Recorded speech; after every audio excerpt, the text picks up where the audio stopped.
Olá a todos. Estamos aqui reunidos em nome do Pai, do Filho e do Espírito Santo. Amém. Para seguirmos na nossa caminhada no tempo pascal. Hoje nós vamos falar um pouco daquele que é o centro da nossa vida, que é Jesus Cristo ressuscitado, mas que também é conhecido, vamos dizer assim, como o pão da vida. Quer dizer, ele próprio se chamou o pão da vida. Então nós vamos começar agora um pequeno estudo acerca do pão da vida dentro desse tempo pascal. Por isso, vamos pedir ao Pai que nos acompanhe, que nos abençoe, que nos ilumine com o seu Santo Espírito, para que possamos penetrar mais a fundo no sentido da sua palavra e naquilo que Ele quer de nós. Pai nosso que estás no céu, santificado seja o vosso nome. Venha a nós o vosso reino. Seja feita a vossa vontade, assim na terra como no céu. O pão nosso de cada dia nos dai hoje. Perdoai-nos as nossas ofensas, assim como nós perdoamos os que nos têm ofendido. E não nos deixeis cair em tentação, mas livrai-nos do mal. Amém. Desde o início, Jesus se relaciona ao pão. Quando nós falamos de Jesus, temos que nos lembrar do pão, o pão eucarístico. Aquilo em que ele se transformou na última ceia. Ele quis ficar no meio de nós como alimento. Porque ele, durante a sua vida pública, no seu ministério, foi preparando a instauração do reino de Deus. O reino de Deus continua a ser instaurado. E continua a ser instaurado pelos discípulos de Jesus, que somos nós, batizados em nome do Pai, do Filho e do Espírito Santo. Ora, no reino de Deus, Deus nos oferece um grande banquete.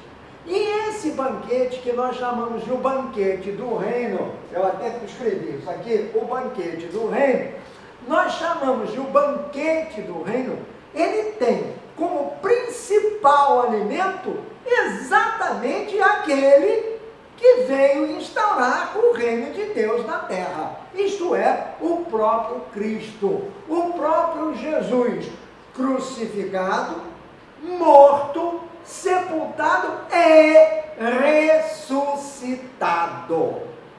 O verdadeiro banquete do reino está em nós, quando o recebemos como pão, o seu próprio corpo que ele transformou em alimento, para ficar conosco.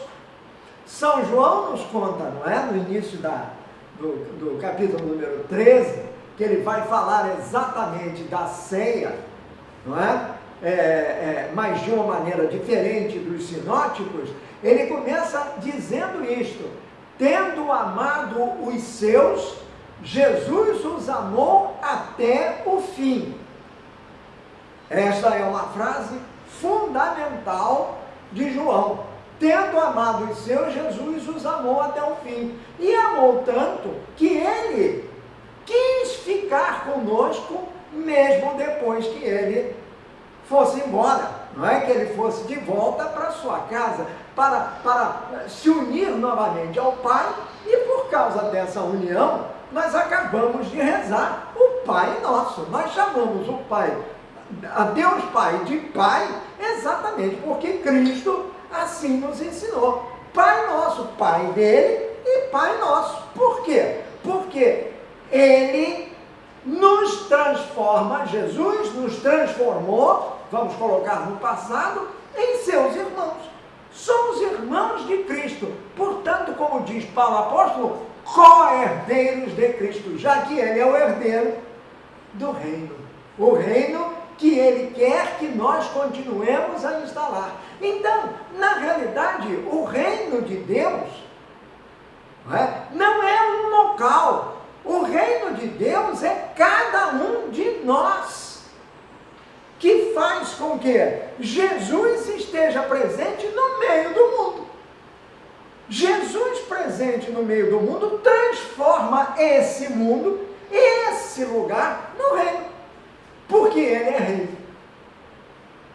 Então Ele também nos transforma com a sua presença sacramental, eucarística em nós.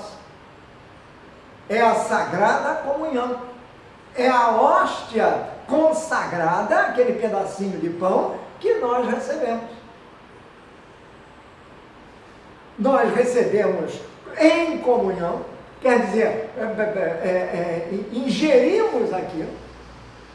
Comungar quer dizer isso, comer. Então é receber Jesus dentro de nós. Ele é o pão da vida. E como eu disse lá no início, ele é pão desde o início, desde sempre. Porque senão, vejam bem, em que cidade nasceu Jesus? Aliás, não é nem cidade, era um lugarejo na periferia, chamado Belém de Judá. Não foi em Belém que Jesus nasceu? A estrela que os magos viram não se chama estrela de Belém? Ora, Belém é uma palavra hebraica que significa casa do pão. Casa do pão. Não é padaria, não. É casa do pão.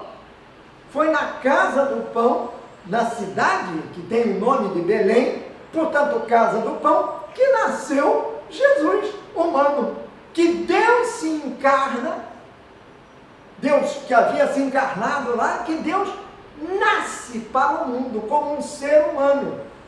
Ou seja, na casa do pão, na cidade, que significa casa do pão, vem Maria dar à luz aquele que seria o pão da vida, ao curso da sua existência. Muito bem, mas o pão é também importante na história dos israelitas, né, dos judeus. Na história judaica, nós temos algumas manifestações, algumas passagens que indicam claramente a presença do pão. Vamos nos fixar em duas delas, lá no Antigo Testamento. Então nós vamos começar pelo Antigo Testamento, quer dizer, rememorando alguma coisa que nós conhecemos há muito tempo, mas que sempre é bom a gente relembrar. E cada vez que a gente relembra, e poderia relembrar toda a semana, sem que isso esgotasse o assunto, mas toda vez que a gente relembra, mais aviva em nós a vontade de querer saber mais.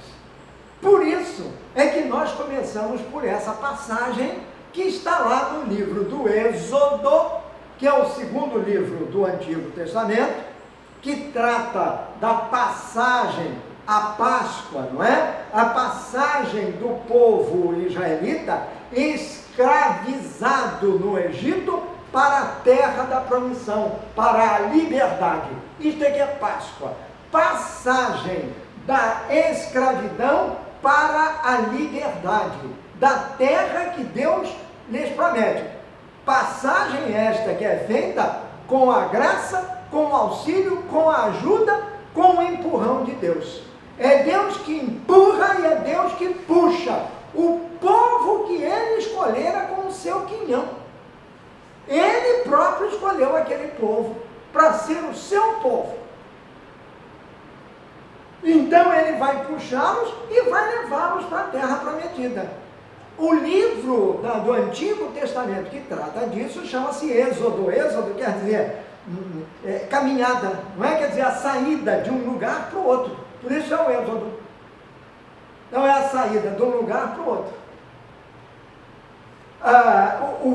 O grande, isso aí é uma figura material, é uma figura concreta do êxodo real, do êxodo verdadeiro, que será feito por Jesus, que vai passar a Páscoa dele, ele vai passar da escravidão do pecado, que leva à morte, para a vida, como um novo ser, um ser ressuscitado.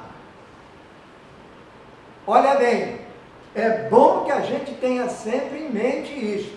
Jesus não teve o seu corpo reanimado, como teve o corpo reanimado Lázaro, como teve o corpo reanimado a filha de Jairo. Jesus não. Jesus ressuscitou a filha de Lázaro. Jesus ressuscitou Lázaro. Muito bem. Não, nada disso. Na realidade, não houve ressurreição, houve uma reanimação. Por quê? Porque vamos tomar Lázaro, que foi o caso mais fantástico, né, na ocasião. Lázaro, que todo mundo viu, saiu de dentro do túmulo.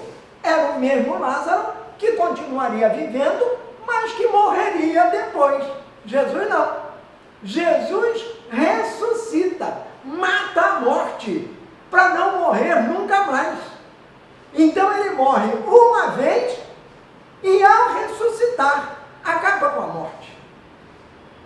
Nós somos beneficiários disso, porque nós morremos e porque cremos nele, porque cremos no seu nome, porque cremos ser ele o Filho de Deus, ressuscitamos com ele. E isso tudo acontece no batismo.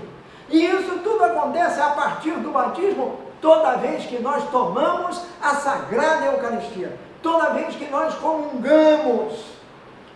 E como esse é o pão da vida, porque é Ele próprio em nós, o Emmanuel, Ele é o pão da vida, então, toda vez que o tomamos, devemos ter sempre isso em mente.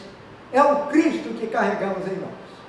Pois muito bem. Voltando lá para trás, lá nos primórdios, quando o povo estava saindo, o livro do Êxodo nos conta a seguinte passagem. Não vou lê-la toda, mas já coloquei aqui na tela, capítulo 16, versículos número 1 para frente. E o título é O Maná e as Codornas, aqui. Então vamos lá. O povo de Israel saiu de Elim e foi para o deserto de Sim, que fica entre Elim e o Monte Sinai. Isso é na linguagem moderna. Chegaram ali no dia 15 do segundo mês, depois de sua saída do Egito. Ali, atenção agora, é o segundo versículo desse capítulo 16. Ali, no deserto, todos eles começaram a reclamar contra Moisés. Reclamar contra o líder, reclamar contra o condutor, reclamar contra aquele que na realidade os havia tirado do Egito, os havia conduzido. Quer dizer, Moisés faz isso em nome de Deus. Deus tinha dito: vim salvar o meu povo, vim tirar o meu povo da escravidão. Só que ele precisava de um auxiliar, de um lugar tenente, de um intermediário, de alguém que, parte, membro do povo, levasse o povo da terra da escravidão para a terra da promissão. E esse alguém era Moisés. Foi ele que chamou Moisés. Então o povo se rebela contra Moisés. Mas na realidade, o povo, ao se rebelar contra Moisés, está se rebelando contra Deus. Porque Moisés está no lugar de Deus, no lugar concreto, como pessoa humana, concretamente ele está no lugar de Deus. É ele o comandante daquele povo, é ele o líder daquele povo, é ele, tudo que ele faz em nome de Deus. Ele não faz porque ele quer fazer, ou porque ele achava que aquilo ali ia dar certo. Não! Ele é um ser humano como os outros, mas porque ele acreditou na palavra de Deus. E ele fez exatamente o que Deus lhe disse para fazer. Então o povo começou a reclamar contra Moisés e Arão, que era o irmão de Moisés e era um dos líderes também. Dizendo assim, olha o que o povo dizia. E começaram comecemos a nos perguntar se nós não fazemos a mesma coisa. Se nós não começamos a nos queixar toda vez que sentimos uma dor na ponta do dedo. Teria sido melhor que o Senhor com maiúsculas, porque o Senhor quer dizer Deus, teria sido melhor que o Senhor tivesse nos matado no Egito. Veja bem, isso é blasfêmia. Deus nunca quis a morte de ninguém. Deus é o Deus da vida. Ele nos criou na vida e não na morte. Ele nos criou para a vida, não para a morte. Então, o povo que vive por causa da graça de Deus, sempre foi assim, desde Adão e Eva. O povo que vive pela graça de Deus, fazendo o que tem que fazer, claro, mas pela graça de Deus. Então, esqueçamos o povo e digamos assim, nós próprios, olhemos-nos no espelho. Eu que vivo pela graça de Deus, em primeiro lugar, tenho que fazer as minhas coisas, mas tudo que eu faço é pela graça de Deus. Então aí está o seguinte, teria sido melhor que o Senhor tivesse nos matado no Egito. Veja como o povo retribui. O povo retribui, geralmente é assim. Quando vive na opulência, tudo bem, Deus não existe. Agora, quando começa a sofrer um pouquinho, alguma coisa, aí apela para Deus. E quando não consegue as coisas, inclusive ganhar na Mega Sena, Deus é o culpado. Já repararam isso? Isto é a nossa inclinação humana para o mal. Aquilo que metaforicamente é contado no Gênesis. A tentação da serpente, na qual Eva cai e arrasta Adão. Então os dois caem. É a tentação, é o fazer aquilo que o mal quer. Muito bem, então o povo foi reclamando lá e ainda justifica. Nós podíamos pelo menos nos sentar e comer carne e outras comidas à vontade. Eram escravos. Viviam uma vida miserável. Não eram considerados seres humanos.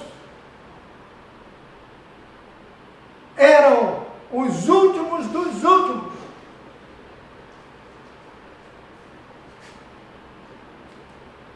Mas achavam que sentar para comer carne e todo tipo de comida, tudo à vontade, era melhor do que a sua liberdade. Agora, diziam mais, vocês nos trouxeram para este deserto a fim de matar de fome toda esta multidão. E ainda diz isso. Quer dizer, o povo se volta contra Moisés e acha que Moisés os tinha levado para o deserto. Deserto aqui está pelas dificuldades todas que a gente passa na vida, porque ele, Moisés, portanto Deus, porque na realidade eles estão falando de Deus, queria que eles morressem de fome, como se Deus criasse alguém para a morte, como se Deus fosse esse sádico assassino, que para satisfazer o seu prazer, mata as pessoas. É esse o mecanismo racional do povo, aqui retratado nessa passagem do Êxodo. O povo, evidentemente, age, claro, a reação dele é humana. Ninguém gosta de sofrer, ninguém gosta de passar fome, é claro. Mas nos lembremos disso. Agora mesmo nessa pandemia, quantas e quantas pessoas passando fome, mas o povo respondeu solidariamente. Já é uma lição que vem daqui. O povo foi solidário. O povo, na medida das suas possibilidades, ajudou aqueles que mais precisavam. E assim construíram o reino de Deus. na solidariedade, na compaixão, na amizade. Um longo caminho desde este deserto. Então, felizmente, há quem tenha aprendido. Mas ainda falta muito. Ainda temos muito por fazer.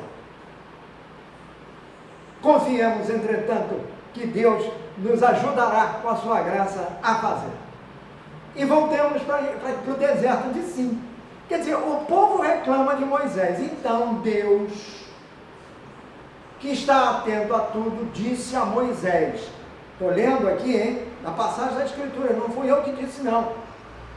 Agora, eu vou fazer chover do céu pão para vocês. Entrou o pão na história. Vou fazer descer dos céus pão, chover do céu pão para vocês. Pão. Deus usa a palavra pão.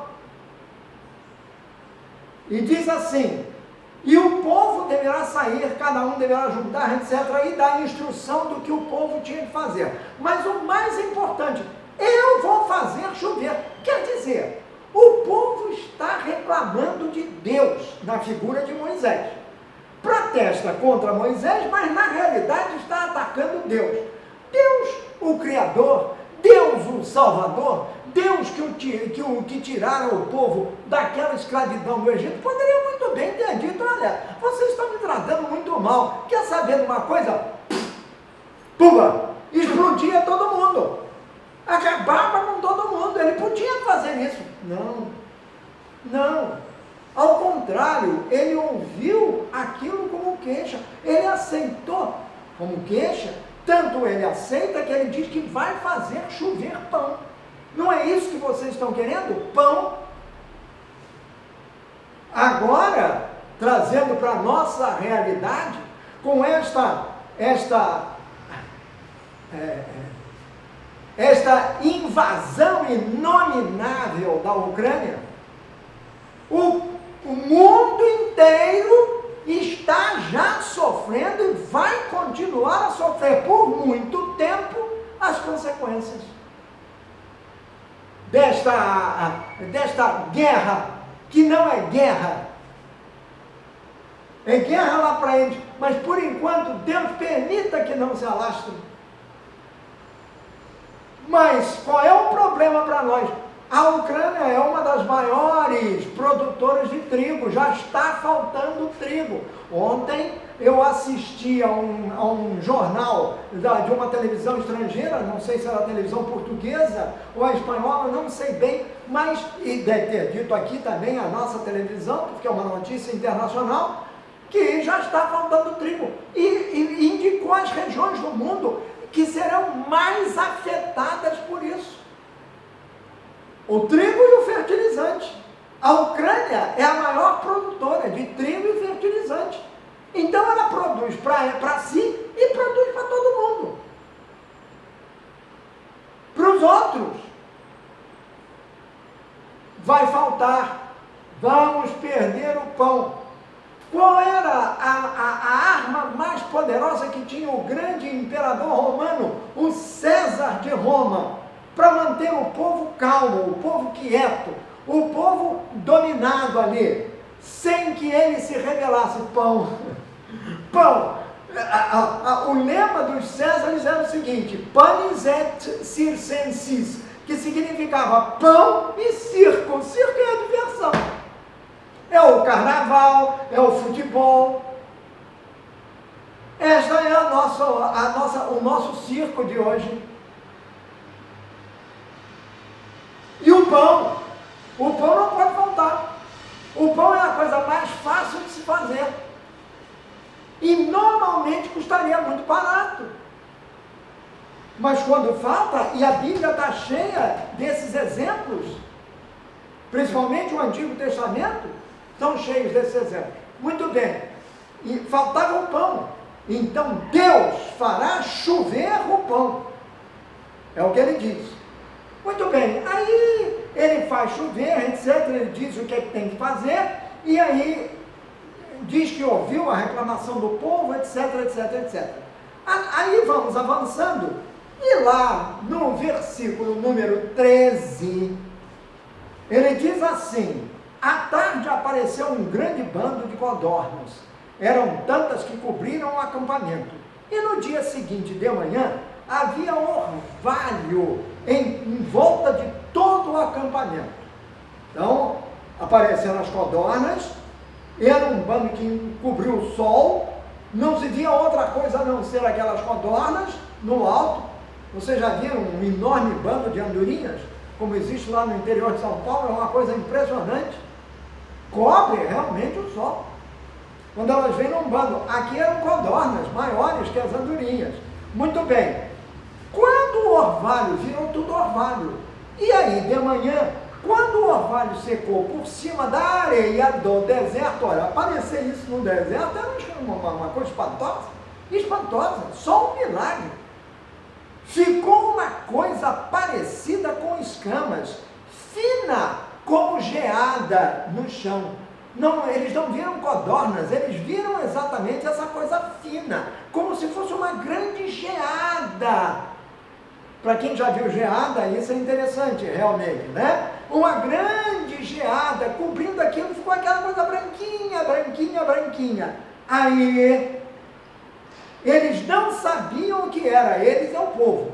Eles não sabiam o que era. Então perguntaram uns aos outros. Manhu. A pergunta que eles fizeram na língua deles foi esta daqui. Manhu. Manhu. Que significa o quê? O que é isso? Este Manhu, aqui, Manhu, está vendo aqui? Manhu, este Manhu é que dá maná. Quando a gente fala maná, maná provém dessa pergunta. Então, maná é uma palavra que virou um substantivo para indicar um alimento, um tipo de alimento, esse daqui, que era aquela geada que depois eles colheram e comeram, e tinha forma de pão, parecia um pão. Então, como eles não sabiam o que era, eles perguntaram, Manhu, o que é isso? E esse o que é isso foi traduzido por maná. Então o maná é o que é isso. O que é isso por quê? Porque veio do alto, eles não sabiam o que era. Perguntam o que é o pão. É o pão enviado do céu por Deus.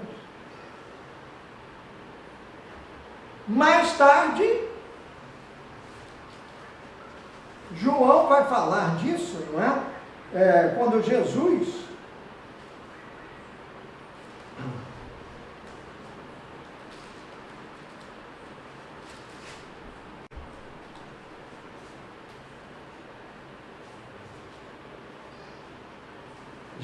vai dizer para eles assim,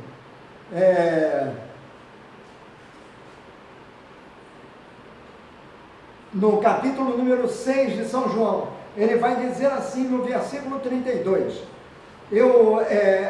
respondendo à pergunta do povo, que tinha dito, que milagre o Senhor vai fazer para que a gente veja e creia no Senhor? O que é que o Senhor pode fazer? Aí eles dão como exemplo, o povo dá como exemplo para Jesus. Os nossos antepassados comeram o maná no deserto, quer dizer, o maná virou um substantivo próprio, significando pão. O maná no deserto, como dizem as escrituras sagradas, isso aí, é o Êxodo.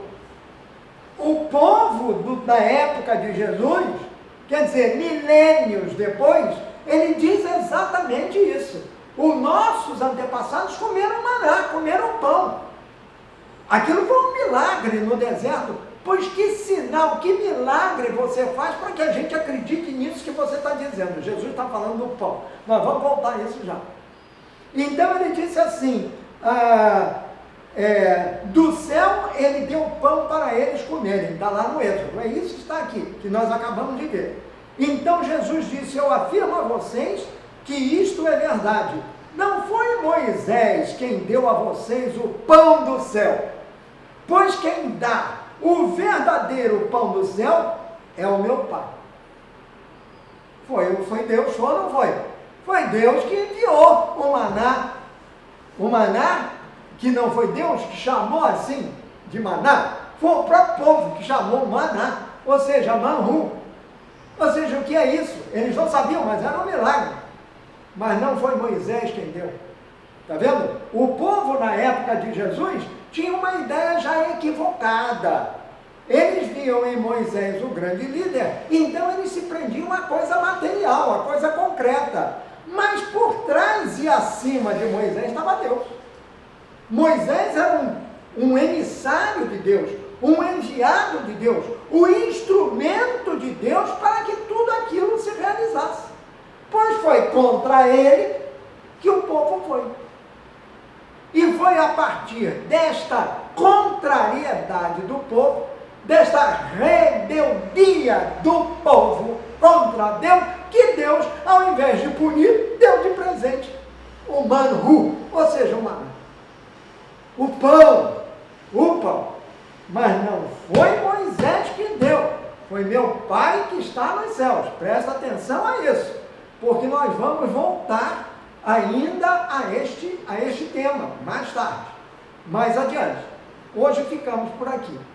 Muito bem. Então, o pão aparece pela primeira vez lá no deserto. Mais adiante, ainda no Antigo Testamento, nós temos esta outra passagem aqui importante, que fala do pão. É a passagem que está no segundo livro dos Reis, capítulo número 4, versículos 38 a 44. Nós estamos aqui estudando as passagens da Escritura, quer dizer, isso é estudo bíblico. É para mergulhar no que diz a Bíblia, do que diz a Sagrada Escritura. Aqui no caso, as Sagradas Escrituras, que são muitos textos. O que diz esse segundo livro dos Reis? Primeiro já vimos a história do pão. Primeiro de todo é o maná. É o maná. O pão descido do céu, dado por Deus. Agora, no segundo livro dos Reis, nós temos o seguinte. Outra vez, um homem chegou a Baal-Salisha, trazendo para Eliseu. Eliseu é o nome de um profeta, era o profeta da ocasião, era Eliseu. Lá no Êxodo nós temos Moisés, agora já temos os profetas. Não se esqueçam, no início, diz a carta aos Hebreus, Deus falou aos nossos antepassados pelos profetas. Eliseu é um deles. Então diz assim, um homem chegou a um determinado lugar, trazendo para Eliseu 20 pães, feitos com a primeira cevada que havia sido colhida naquele ano. Por quê? As primícias da colheita eram dadas a Deus.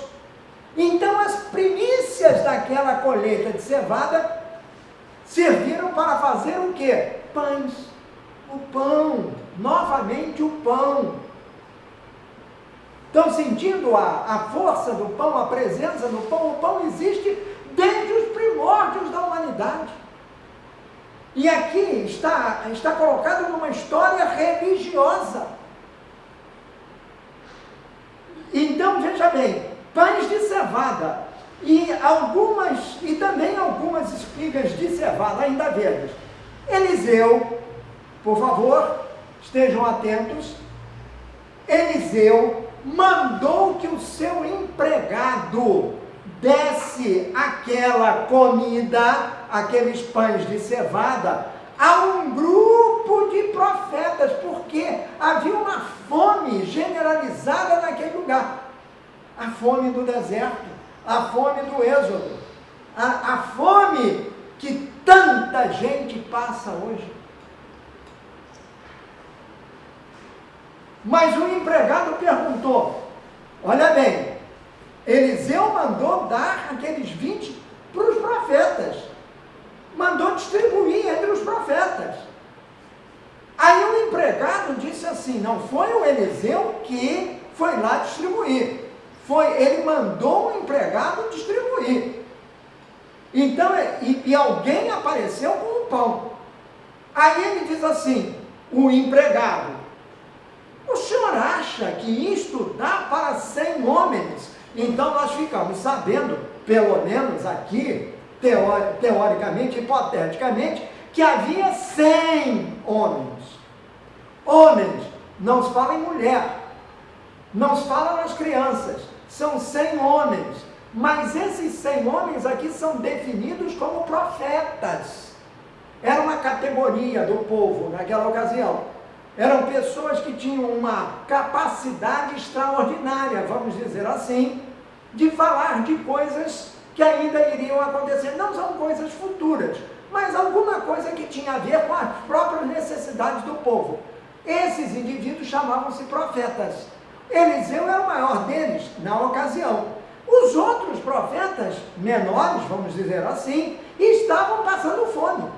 Aparece então alguém com 20 pães de cevada e Eliseu chama o empregado, o empregado e manda distribuir aqueles pães. O empregado prático, olha, para aquilo são 20, são 100 pessoas, como é que vai ser? 20 para 100? Precisava de 200 para distribuir para os 100. Agora, 20 pães para 100 pessoas? Impossível. Aí, o senhor acha que isto dá para 100 pessoas? O empregado é prático. Ele está vendo aquilo, ele não está falando nenhum absurdo. Ele está falando o que a sua razão comanda falar. Qual é a reação de Eliseu? Dê a eles, e eles comerão. Pois o Senhor Deus diz que eles vão comer e que ainda vai sobrar. Olha bem, o empregado tem os pés no chão. É prático. Ele não vê possibilidade de 100 pessoas serem alimentadas com 20 pães apenas, e pães de cevada. Ele não vê essa possibilidade. Mas Eliseu, que está acima um pouquinho, porque está ligado a Deus, porque crê em Deus, crê na palavra de Deus, acreditar por acreditar. Acredita sem entender. Santo Agostinho vai dizer isso depois. Crer para entender. Portanto, o entendimento vem depois da crença. Tenha fé e acredite. Tenha fé e faça. E entenda. Primeiro a crença, primeiro crer, depois entender. E depois, vai completar Agostinho, entender para crer. Olha aqui, você distribui mesmo assim. O que você está dizendo é uma realidade concreta, é uma questão simples, de uma conta de aritmética, não é mesmo? É uma conta, não precisa de saber muito, são 20 pães para 100 pessoas, não dá. Se eu vou distribuir um para cada um, 20 vão ganhar. Mas não lhe passou pela cabeça cortar, dividir, não. Nem Eliseu disse para fazer isso. Claro que na nossa cabeça de hoje, o que eu faria? Eu começaria a partir o pão e distribuir um pedaço para cada um. Iam comer o pão e talvez desse para todo mundo. Não sei. Mesmo assim ia ser difícil, porque o pão de cevada, veja bem, a gente sabe o que é o pão árabe. Não sabe esse que a gente compra na padaria. Pão árabe. Então o pão é aquilo. O pão é aquela almofada. Então é uma coisa muito fininha.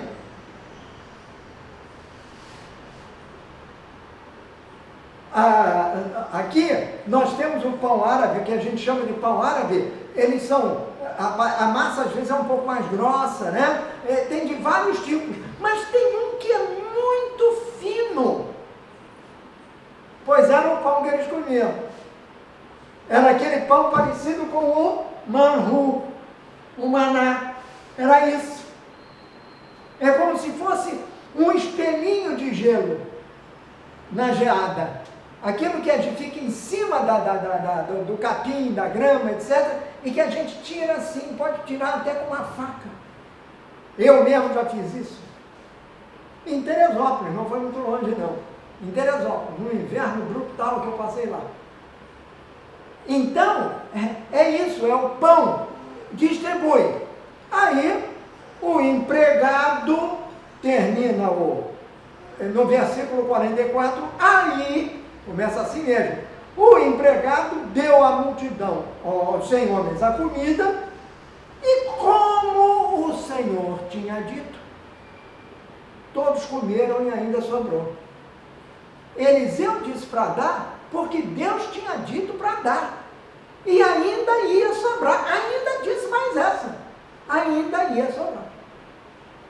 Pois, porque Eliseu obedeceu à palavra de Deus, mas antes de obedecer, acreditou na palavra de Deus, tudo se fez como Deus quis. Exatamente tudo se fez como Deus quis. Portanto, a graça vem a partir da fé.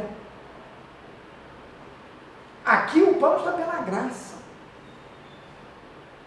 Eu necessito de alguma coisa, se eu me dirijo a Deus, em qualquer coisa, se eu me dirijo a Deus, tenho que me dirigir a Deus, porque sem Deus não é possível.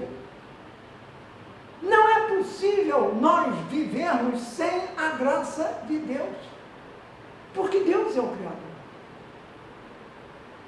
Ele nos dá a liberdade de escolher, e mesmo escolher contra Ele.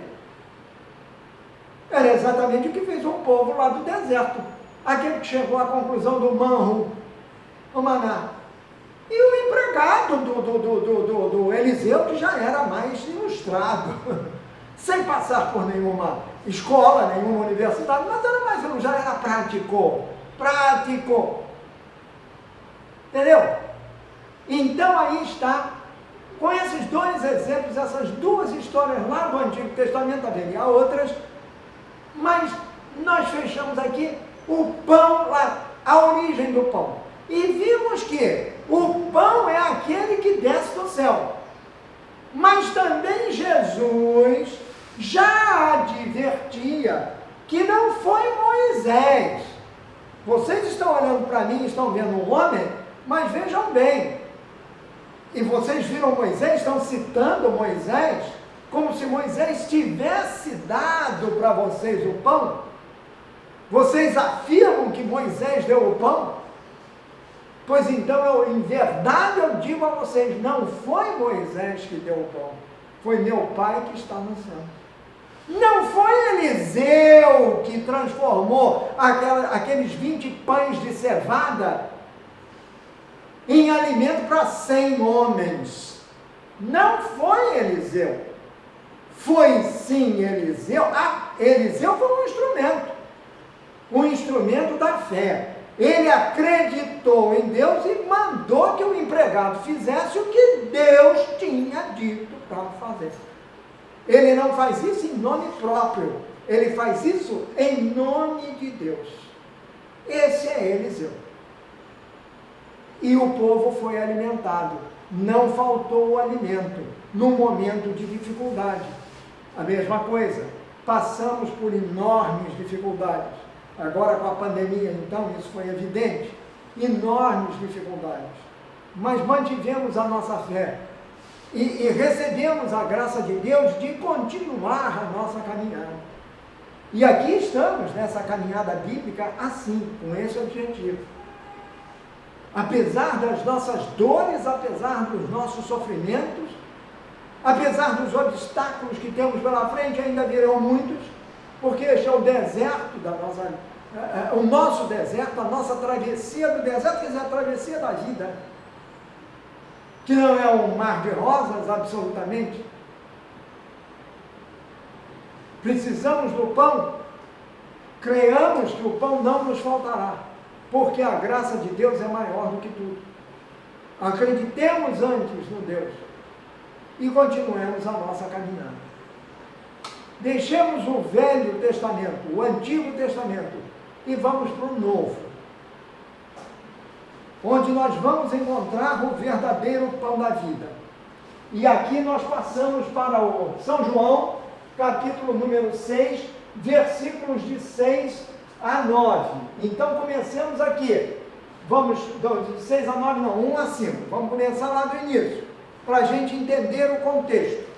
Então diz São João no início desse capítulo: depois disso, Jesus atravessou o lago da Galileia, que é o mar de Tiberíades. Uma grande multidão o seguia. Então era gente que não acabava mais. Uma grande multidão o seguia, porque eles tinham visto os milagres que Jesus tinha feito curando os doentes.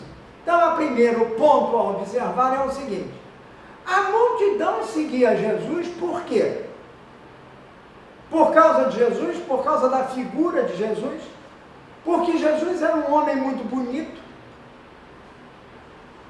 porque Jesus era um grande jogador de futebol.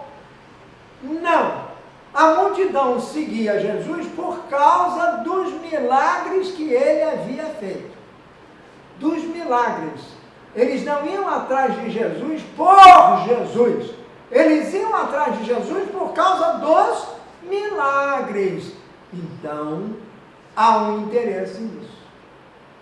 O interesse da multidão era justamente tirar partido de Jesus para atender às suas necessidades materiais.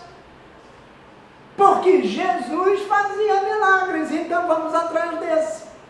E ele vai fazer uma coisa para mim. Ah, Senhor, eu preciso de um tomate. Aí ele vai instalar o dedo e vai aparecer um tomate. Ah, Senhor, eu preciso de um pão. Ele vai instalar o dedo e vai aparecer o pão.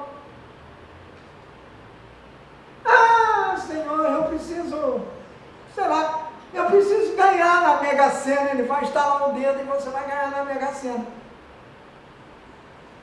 A multidão, esqueçamos a multidão. Eu sou muito interesseiro. Eu vejo, eu olho para mim, no mais das vezes, não olho para o outro. Aí vem uma pandemia para me obrigar a olhar para os outros, que estão em pior situação do que eu, e fazer avivar em mim esse sentimento de solidariedade, que é isso, a nossa natureza humana. Temos que ser solidários, ainda mais nós outros. Cristãos católicos batizados, ainda mais batizados, porque somos batizados em nome do Pai, do Filho e do Espírito Santo. Então, eles estão em nós e nós temos que agir conforme eles agem. Mas a multidão interesseira ia atrás de Jesus por causa dos milagres. Jesus subiu num monte. Eu paro por aqui, eu estou lendo bem devagarzinho para a gente ver algumas palavras importantes. Toda vez que a palavra monte aparece na Bíblia Sagrada, monte se refere geralmente a isto, ao encontro com Deus. No Novo Testamento, Jesus está especialmente no Evangelho de Lucas, que é o evangelista deste ano. São Lucas é um evangelista de Jesus orante. Então, página sim, página não. Página sim e outra página sim. No Evangelho de São Lucas, Jesus sobe sempre a uma montanha, a um monte, para orar, para estar em comunhão com o Pai. Então, subir ao monte significa isso, encontrar-se com Deus. E encontrar-se com Deus quer dizer orar, rezar, bater um papo, dialogar com Deus. Aqui na nossa igreja matriz, para alcançarmos, ou subimos uma escadaria ou subimos uma ladeira. Ela está num monte, ela está num topo. Há uma igrejinha aqui perto de nós, a igrejinha de Santo Antônio, A gente chama ali, há uma elevação ali, que é a elevação de Santo Antônio, é o Morro de Santo Antônio, como a gente chamava ainda em criança. Por quê? Porque tem lá uma igrejinha dedicada a Santo Antônio. Mas então, as igrejas normalmente são colocadas no topo, porque quem está no topo, no cume de uma montanha, está perto de Deus. Quer dizer, o símbolo é estar mais perto de Deus. Mas não nos esqueçamos, e isso é de se repetir sempre, que Deus está em nós. Se nós permitirmos a entrada de Deus no nosso coração, Ele está em nós. Portanto, o nosso monte é o nosso coração. É aí que nós encontramos Deus, é aí que nós conhecemos a verdade. É Deus. Então, mas Jesus subiu ao monte e ali sentou com os seus discípulos. Era normal um rabi, quer dizer, um mestre, sentar-se para fazer a sua locução. É assim que o Santo Padre faz. Ele não fala em pé, só na homilia, na igreja. Mas esses últimos tempos, até o Papa Francisco, coitadinho, está com um grande problema físico. Então ele está com muita dificuldade de se locomover. Resultado, ele tem que falar sentado, mas é sentado mesmo que ficavam os mestres da antiga lei, os rabis. Então eles se sentavam para transmitirem então a escritura ao povo, para ensinar ao povo. Então Jesus sentou-se com os seus discípulos. A Páscoa, a festa principal dos judeus, estava perto. Esta é a segunda Páscoa que Jesus comparece. Segundo São João, os sinóticos, Mateus, Marcos e Lucas, eles só falam em uma Páscoa, a última, aquela em que Jesus morreu na cruz e ressuscitou depois. Mas São João não. São João que estava lá junto deles, fala que Jesus participou de 3 Páscoas na vida pública dele. Esta diz respeito à segunda Páscoa. Estava perto a Páscoa dos judeus. Jesus olhou em volta de si e viu que uma grande multidão estava chegando perto dele. Uma grande multidão estava se aproximando dele. Jesus olha e vê a multidão. E aí ele vai chamar um dos discípulos, ou vai se virar para um dos discípulos chamado Filipe, e vai lhe fazer uma pergunta, que é a pergunta que ele faz para todos nós. Ô Filipe, onde vamos comprar comida para toda esta gente? Jesus se preocupa com a multidão. A multidão está se aproximando dele. Já é tarde. Aquela gente estava sem comer, precisa se alimentar. Então ele está preocupado com a multidão. A preocupação dele vem justamente disso, é uma preocupação honesta, sincera. Escuta, essa gente toda aqui, como é que a gente vai atender a necessidade material deles de comer? Ele faz essa pergunta ao seu discípulo e amigo Filipe. Era um dos discípulos, o Filipe. Ele vira para o Filipe, cuja festa nós comemoramos agora no dia 3. Filipe e Tiago Menor. Foi a memória litúrgica daquele dia. Então ele diz assim, escuta aqui, o que nós vamos fazer, como é que nós vamos fazer para dar de comer essa gente toda? Isto é uma provocação.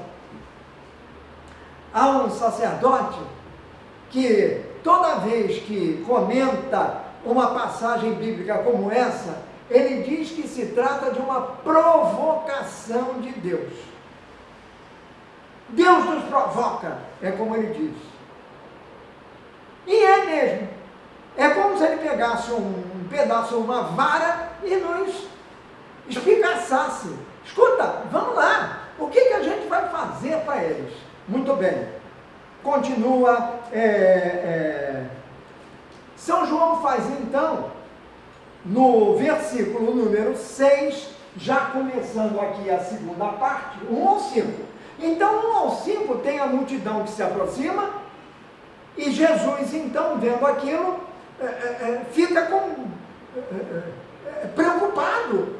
Ele se preocupa com a fome da multidão, porque ele pergunta ao discípulo o que é que nós vamos fazer para dar de comer a essa gente. Quando a gente vê toda essa multidão de famintos pela rua, especialmente agora nessa pandemia, o que nós vamos fazer? A nossa paróquia, que já vinha respondendo a isso até muito bem, ainda ficou mais revigorada para ajudar. E assim foi pelo país afora. E pelo mundo afora. É aquele espírito de solidariedade. O que nós vamos fazer? Aí, diz São João que Jesus sabia muito bem o que ele ia fazer. Mas disse isso para ver qual seria a resposta de Filipe, está vendo? Ele provoca Filipe. O padre Mauro Vilela tem razão. Ele provoca Filipe. Ele quer saber o que Filipe vai fazer. Ele sabia o que ele ia fazer. Jesus. Agora ele quer saber o discípulo dele. Vamos ver se ele tem o mesmo espírito que eu tenho. Ele sabia o que ele ia fazer. Não era fácil alimentar aquela gente toda, mas Jesus podia, porque ele é o Filho de Deus.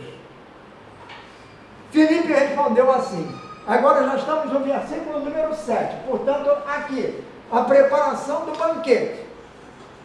Então Filipe responde desta maneira, ora, para cada pessoa poder receber um pouco de pão, eles estão falando do pão. Jesus não fala em pão. Onde vamos comprar comida? No Guanabara, no Mundial, na padaria? Onde vamos comprar comida? É o que Jesus diz. Filipe imediatamente associa a comida ao pão. O pão é o pão que alimenta, que sustenta a vida. Está vendo lá de trás? Moisés, o maná, Elias, com os pães de cevada. Aí ele disse assim, olha, o Filipe, foi provocado por Jesus. Para cada pessoa poder receber um pouco de pão, nós precisaríamos gastar mais de 200 moedas de prata. Essa tradução aqui, 200 denários. Cada denário correspondia a uma moeda de prata. Ora, uma moeda de prata, um denário, era quanto um trabalhador recebia de diária.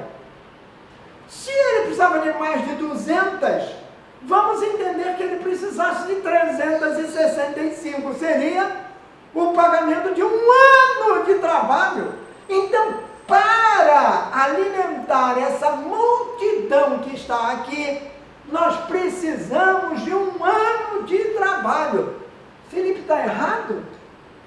Não, Filipe é humano. Filipe é prático. Filipe é pragmático. Filipe está às voltas com um problemão. Eu preciso de gente. Como é que eu vou alimentar essa gente? Não tenho como.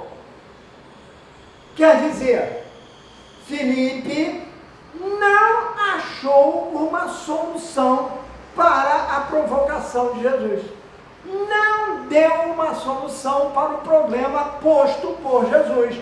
Onde é que nós vamos comprar comida para toda essa gente? Ele foi prático. Ele não disse onde, lugar. Podia ser o mercadão. Eles estavam longe da cidade. Não, o negócio dele era a bufunfa. O negócio dele era o sonante, precisa de dinheiro para comprar comida. E nós não temos, porque precisaríamos de mais de 200 moedas de prata, ou seja, mais de um ano de trabalho.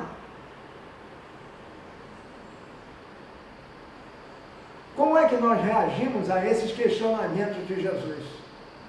Buscamos uma solução na medida do possível ou simplesmente paramos diante de uma dificuldade e não sabemos dar continuidade a ela? Ou não damos, continua dizendo, não damos solução ao problema. Precisa de uma solução.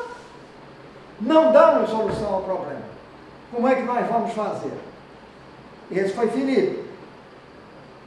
Então, um dos discípulos, André, irmão de Simão Pedro, disse o seguinte, André e Filipe. Agora é André que entra na história. E diz assim, está aqui um menino. A palavra menino em grego é paidarion. Paidarion, que significa menino ou que significa servo, empregado.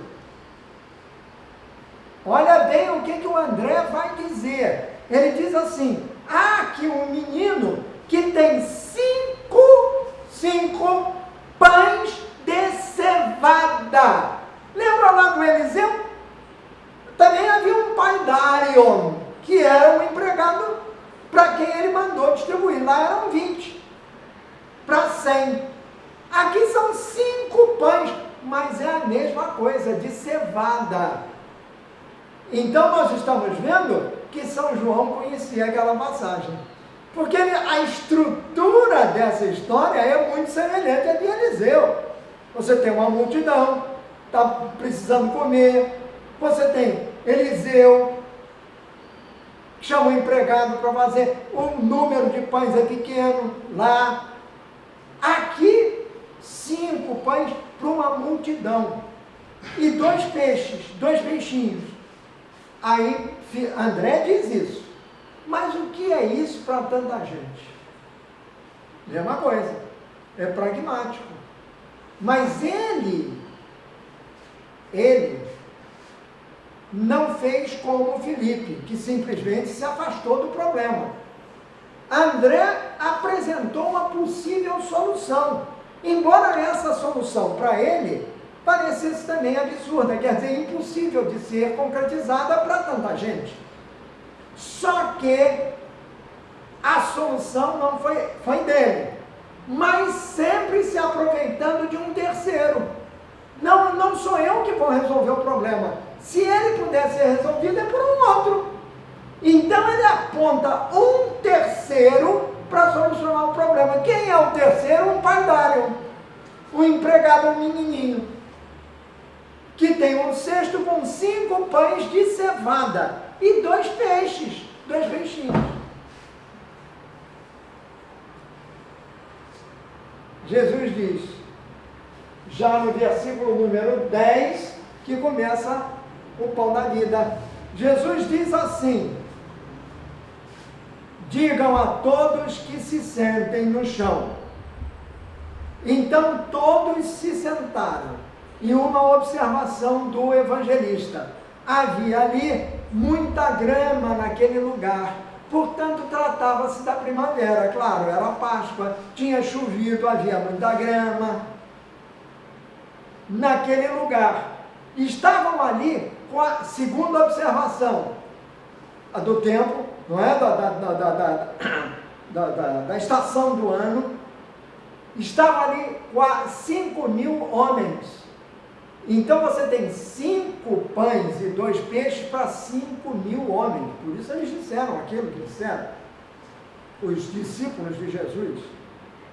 Em seguida Jesus pegou os pães, deu graças a Deus e os repartiu com todos e fez o mesmo com os peixes. Pegou, aqui está Jesus, pegou os pães e os peixes, deu graças a Deus. Senhor, eu te agradeço por este alimento que aqui está. Tudo é fruto da tua graça, tudo é dom teu, tudo é bondade tua. E por isso, porque tu nos dás esta graça, eu o reparto entre todos.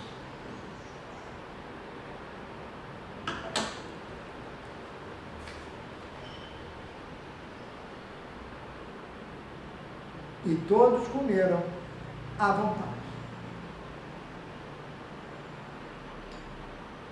O pão, graças a Deus, os 5 pães se transformam e os peixes se transformam. 5 pães de cevada, 2 peixes servem para alimentar uma multidão de 5.000 homens. Quer dizer, não sei se havia assim, 5.000 homens, mas podia ser 10.000, não importa. O que importa é que o pão da vida é aquele que se consagra e que se reparte. O pão só é verdadeiramente pão quando ele é repartido. Você já viu o cálice em que o sacerdote e o ministro da Eucaristia, que o sacerdote ou o ministro da Sagrada Eucaristia carregam, levam na mão para nos darem a comunhão? Você já viu como está cheio? Na realidade é um só, é um pão só, que é repartido. Foi isso que Jesus fez na última ceia, instituindo o que nós chamamos de Eucaristia, se deixando ficar como pão, porque na última ceia, aqui não, aqui ele mandou era o pão de cevada, mas na última ceia, aquele pão ázimo vai se transformar na sua carne, e é isso de que nós fazemos memória em cada missa. Você já percebeu que quando a gente comunga, nós comungamos o corpo de Cristo? É um pedacinho de pão, é uma coisinha de nada. Que fosse um pedaço ainda menor. Ali está Cristo vivo, Cristo ressuscitado, querendo ficar conosco. Por isso ele nos convida a nos alimentarmos deste pão da vida, que é ele próprio.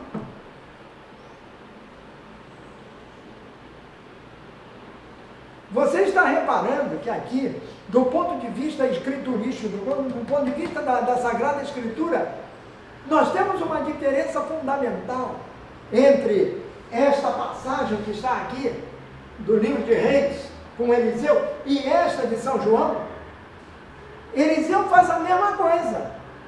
Ele manda distribuir, porque foi Deus que mandou. Deus que mandou. Aí aquilo é distribuído porque Deus mandou. Mas agora não. Agora é Jesus quem distribui. E distribui por si. Porque os seus discípulos não souberam fazer isso. Nós fazemos isso quando doamos o alimento, como nós fazemos isso, é a partilha, porque nós estamos abençoados por Deus. O pão que nós distribuímos, seja ele o que for, aqui o arroz, o feijão, o leite, enfim, aquilo que forma a cesta básica que nós distribuímos aqui na paróquia e em todas as paróquias do Brasil inteiro, estou falando só do Brasil, e não são poucas, é claro, são milhares, representa este momento da multiplicação dos pães. É o pão que se multiplica, isto é pela graça de Deus, e isto é graça de Deus. Mas nós aceitamos. Jesus sabia que era muito difícil fazer aquilo, mas queria ver a reação dos seus discípulos. Só que ele não se zanga, ele não se exalta, ele traz aqui. Aí ele faz ele mostra este grande sinal, isto é um sinal para São João. Ele é um grande sinal. O sinal de que o pão, na realidade, é ele mesmo. E o pão tem que ser sempre repartido.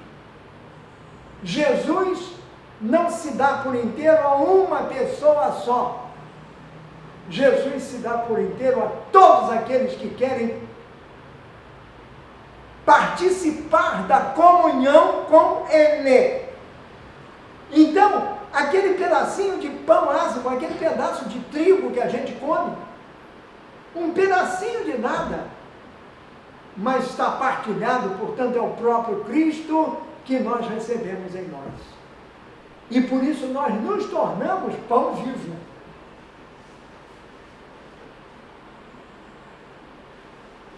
minha tia-avó, Santa Nazária Inácia, é santa da igreja, minha tia-avó, ela costumava dizer exatamente isso, que nós devemos ser pão vivo, pão encarnado para os nossos irmãos. É este o sentido dessa história. É o pão vivo descido dos céus. Aqui, Jesus não está fazendo isso porque Deus mandou, ele está fazendo isso por ele, que é Deus com Deus. É direto. Eliseu fez o que Deus mandou fazer. Eliseu agiu em nome de Deus. Jesus deu graças e repartiu o pão em seu nome. Porque ele é o Filho de Deus. O Filho do Deus vivo, como Pedro disse. Ele é o Cristo Jesus ressuscitado. E que se doa a nós, se dá a nós como alimento. E que alimento é esse? É o pão vivo descido do céu. Nós vamos prosseguir nesta mesma cena, para ver o que vai acontecer depois. E para isso eu os convido para o nosso próximo encontro, a fim de que, caminhando nesta cena, nós possamos conhecer cada vez mais esse Jesus Cristo, que morreu e ressuscitou, que está vivo no meio de nós, que está vivo em nós como pão vivo, que nos mantém vivos nele e que nos pede para sermos como ele, para fazermos como ele, para nos doarmos como ele. Que Nossa Senhora, que trouxe Jesus a este mundo, nos ajude a fazer aquilo que ela disse que devemos fazer, também numa festa de casamento. Fazei tudo o que ele vos disser. E Jesus está nos dizendo, partilhai, para que sejam vocês o pão vivo descido dos céus. Ave Maria, cheia de graça, o Senhor é convosco, bendita sois vós entre as mulheres, e bendito é o fruto do vosso ventre, Jesus. Santa Maria, Mãe de Deus, rogai por nós, pecadores, agora e na hora de nossa morte. Amém. Em nome do Pai, do Filho e do Espírito Santo. Obrigado, uma boa semana para vocês e até a próxima.